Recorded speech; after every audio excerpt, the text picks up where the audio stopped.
Again, we're talking Batman v Superman, Dawn of Justice. So the question we must beg to ask ourselves is, did Batman v Superman, Dawn of Justice become a success, or was it a failure? That is the big question. The answer is right in front of you. The production cost for Batman v Superman was $250 million. To become a success, it needed to do twice that amount. That is, when you consider advertising, production cost, and then some overruns. So, $500 million would have caused it to break even. Some people said $800 million. I don't know where they got that figure from. It wasn't from Warner Brothers. So, you know if a movie is successful or flop based on that. So if it hit 500 million and above, it was no longer a flop. I'll give you an example of some of the movies that were flops at the box office. So let's look first at some of Zack Snyder's films, which were actually box office flops. Start off with Watchmen.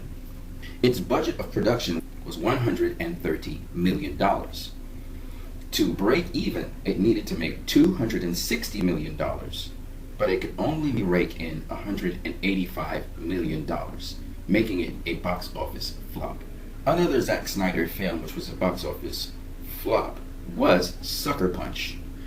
Sucker Punch was written by Zack Snyder and directed by him.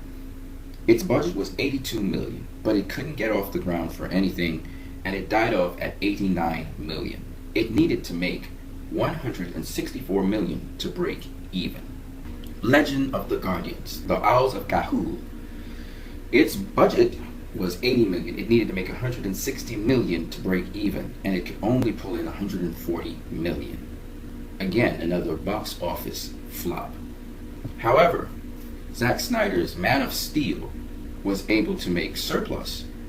Its production cost was $225 million, and it needed to make $450 million to break even, and it ended up making worldwide $668 million, which was very good for that particular movie, though it was a controversial movie. Zack Snyder's well-acclaimed 300. Its production budget was $65 million. It needed to make $130 million to break even, and it made 4 times that.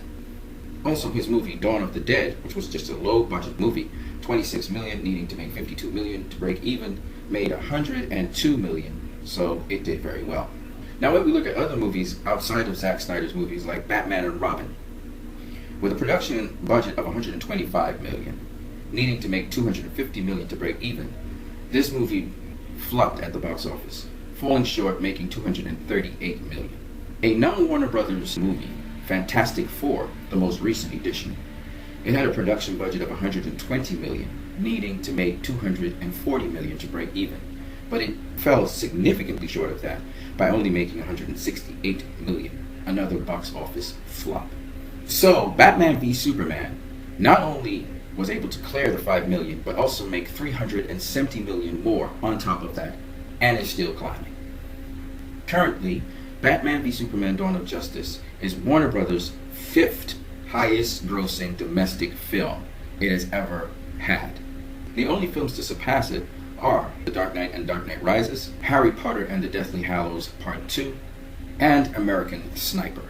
So for those people who tell you that Batman v Superman was a box office flop, the data again does not support that information, and they are telling you lies. In the environment of hostility and hate that this movie had towards it from the get-go, it is an absolutely extraordinary achievement that so far it has made this amount of money and didn't get sunk. This is probably the most hated on movie ever in cinematic history. People were hating this movie from the get-go. And I'm not talking about people, the majority of people. I'm talking about people with agendas to sink this movie. It was marshaled by the Marvel-tards and also by Disney and Sony, who put out extensive amounts of money to see this film sink so that the DCEU would not be launched. I hope you guys enjoyed my videos, and please subscribe. Also, look forward to you leaving your comments below, as well as sharing this video with others online. You guys have a great one.